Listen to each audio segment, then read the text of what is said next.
नमस्कार ट्रेडर्स, स्वागत है कौन ट्रेड्स में। आज हम बात करेंगे एचडीएफसी बैंक पर आरबीआई की बड़ी कार्रवाई। आपका पैसा सुरक्षित है या नहीं भाई? आरबीआई ने एचडीएफसी बैंक पर 75 लाख रुपए का जुर्माना ठोक दिया। वजह, बैंक ने केवाईसी के नियमों की धज्जियां उड़ा दी।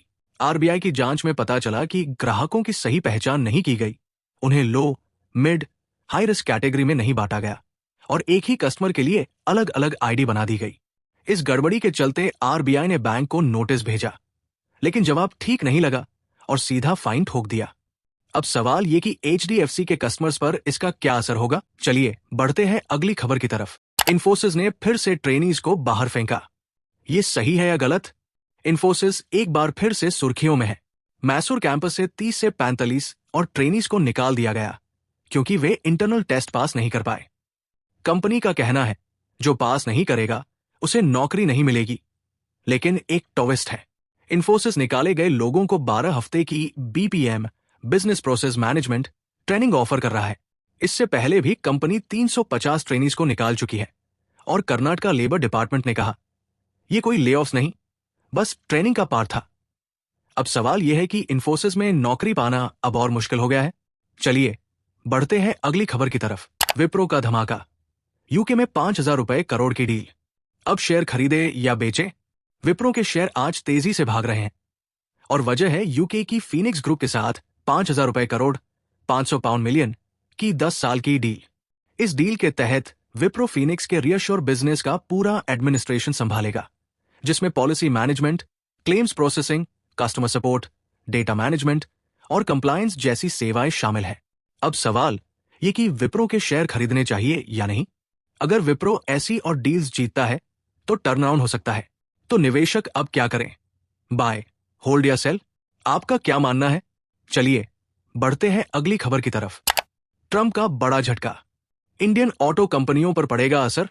डोनाल्ड ट्रंप ने आयातित कारों और ऑटो पार्ट्स पर 25% टैरिफ लगा दिया और इस फैसले से सबसे बड़ा नुकसान झेल सकता है Tata Motors. Jaguar land rover JLR ने FY24 में 4 लाख से ज्यादा गाड़ियां बेची और इसमें से 23% अमेरिका में बिकी। मतलब यूज्ड मार्केट जेएलआर के लिए बड़ा पैसा लाता है और अब टैरिफ के कारण बिक्री और मुनाफे पर बुरा असर पड़ सकता है। सिर्फ जेएलआर ही नहीं, सोना, BLW, भारत फोर्ज और संवर्धना मदरसन जैसी इंडियन ऑटो एंसिलरी कंपनियां भी तगड़े झटके का सामना कर सकती हैं। अब सवाल, क्या टाटा मोटर्स और ऑटो सेक्टर के शेयरों में गिरावट आएगी या ये बस एक अस्थायी झटका है? चलिए बढ़ते हैं अगली खबर की तरफ। इंडसइंड बैंक के टॉप अधिकारियों पर SEBI का शिकंजा। इनसाइडर ट्रेडिंग का बड़ा मामला। आरोप है कि बैंक के सीनियर अधिकारियों ने अंदर की खबरों का फायदा उठाकर शेयरों में ट्रेडिंग की। SEBI अब यह जांच कर रहा है कि इन ट्रेड्स का RBI से मिली किसी गोपनीय जानकारी से कोई कनेक्शन तो नहीं। CEO सुमंत कटपालिया ने 25 जून 2024 को 50,000 शेयर बेचे, जबकि डिप्टी CEO अरुण खुराना के पिछले 10 ट्रेड्स में 9 बार उन्होंने शेयर बेचे। SEBI अब अक्टूबर 2024 से अब तक के सभी टॉप मैनेजमेंट के ट्रेडिंग डेटा की जांच कर रहा है। अगर यह साबित हो गया कि ट्रेडिंग RBI के कम्युनिकेशन के आधार पर हुई थी, तो इनसाइडर ट्रेडिंग का बड़ा केस बन सकता है और SEBI सख्त कार्रवाई कर सकता है। क्या इंडसइंड बैंक के शेयरों में गिरावट आ सकती है? निवेशकों को क्या करना चाहिए? चलिए बढ़ते हैं अगली खबर की तरफ। रिलायंस का बड़ा फैसला, वेनेजुएलन क्रूड खरीदना बंद। ट्रंप की 25% टैरिफ का असर। अब भारत की सबसे बड़ी प्राइवेट रिफाइनरी रिलायंस इंडस्ट्रीज ने भी बड़ा कदम उठाया है। रिलायंस वेनेजुएलन क्रूड ऑयल की खरीद को रोक रही है, हालांकि एक आखिरी कार्गो अभी रास्ते में है। इस फैसले का असर सिर्फ रिलायंस पर ही नहीं बल्कि पूरे एनर्जी सेक्टर पर हो सकता है।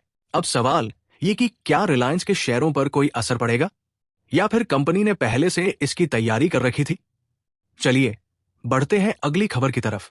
कल UPI पेमेंट नहीं कर पाए, बैंक की नहीं, ये बड़ी टेक्निकल गड़बड़ी थी। कल शाम गूगल पे, फोन पे और पेटीएम यूजर्स परेशान रहे क्योंकि पूरे इंडिया में UPI सिस्टम डाउन हो गया था। 84% ट्रांजैक्शन फेल हुए। NPCI को माननी पड़ी गलती। सोशल मीडिया पर यूजर्स ने मजेदार रिएक्शन दिए, लेकिन डिजिटल इंडिया में ऐसी गड़बड़ कितनी बार सही है? चलिए बढ़ते हैं अगली खबर की तरफ। क्या आपने ये तगड़ा मुनाफा मिस कर दिया? निफ्टी 600 के पास बंद। सेंसेक्स में 318 अंकों की बढ़त। हीरो मोटोकॉर्प, बजाज फिनसर्व जैसे शेयर चमके। लेकिन टाटा मोटर्स, सन फार्मा और मारुति सुजुकी में गिरावट आई।